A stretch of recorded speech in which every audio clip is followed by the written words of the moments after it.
Hi everyone, welcome back to Storytime with Mr Benggio. We're going to carry on reading Charlie and the Chocolate Factory, Chapter 8. 2 more golden tickets found.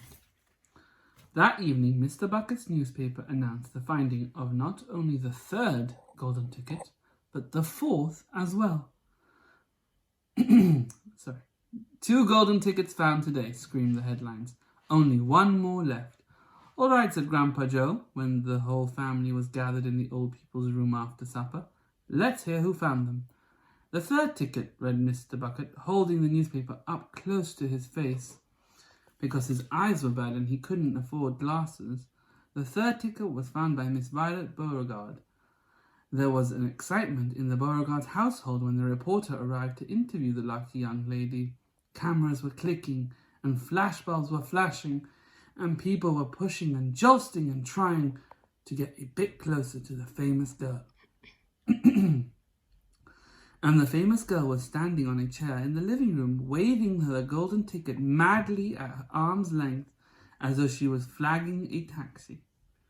She was talking very fast and very loud to everyone, but it was not easy to hear all that she said, because she was chewing so ferociously upon a piece of gum at the same time. I'm a gum chewer normally, she shouted. But when I heard about these ticket things of Mr. Wonka's, I gave up my gum and started on chocolate bars in hope of striking lucky. Now, of course, I'm back on gum. I just adore gum. I can't do without it. I munch it all day long, except for a few minutes at meal times when I take it out and stick it behind my ear for safekeeping. To tell you the truth, I simply couldn't feel comfortable if I didn't have that little wedge of gum to chew on every moment of the day. I really wouldn't.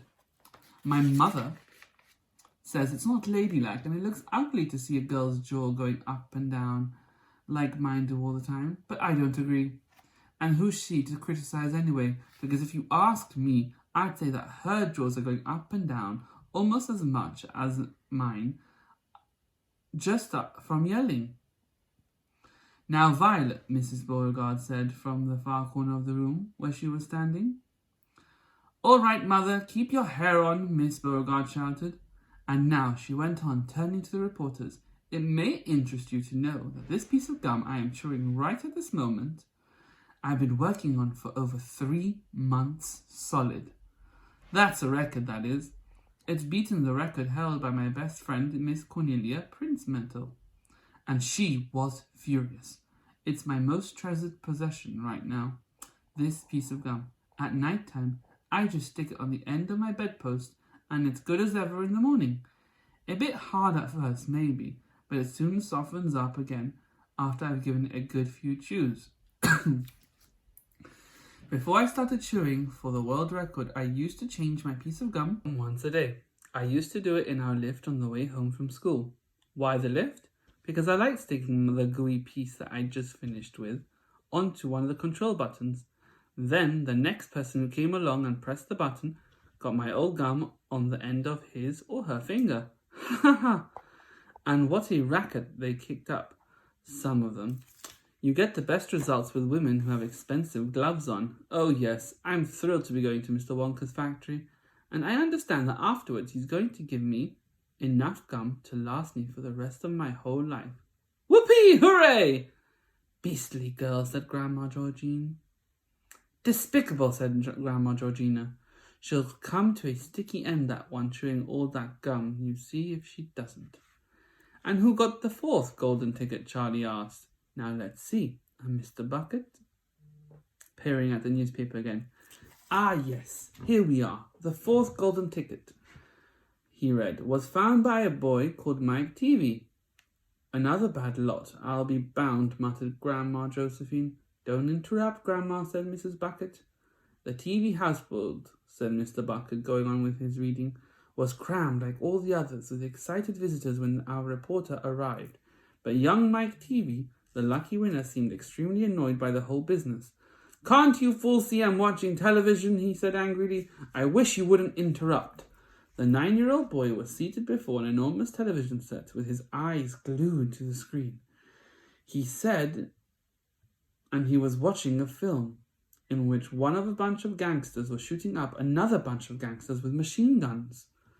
Mike TV himself had no less than 18 toy pistols of various sizes hanging from belts around his room, and every now and then he would leap up in the air and fire off half a dozen rounds from one or another of these weapons.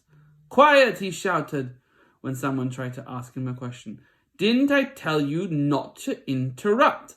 This show's an absolute whiz-banger. It's terrific. I watch it every day. I watch all of them every day, even the rotten ones. Where there's no shooting, I like the gangsters best. They're terrific, those gangsters. Especially when they start pumping each other full of lead, or flashing the old stilettos, or giving each other 1, 2, 3 with their knuckle dusters. Gosh, what wouldn't I give to be doing that myself? It's the life, I tell you. It's terrific." "That's quite enough," snapped Grandma Josephine. "I can't bear to listen to it." "Nor me," said Grandma Georgina. "Do all children behave like this nowadays? Like these brats we've been hearing about?" "Of course not," said Mr. Bucket, smiling at the old lady in the bed. "Some do, of course. In fact, quite a lot of them do. But not all." "And now there's only one ticket left," said Grandpa George. "Quite so," sniffed Grandma Georgina. "And just as sure as I'll be having cabbage soup for supper tomorrow, that ticket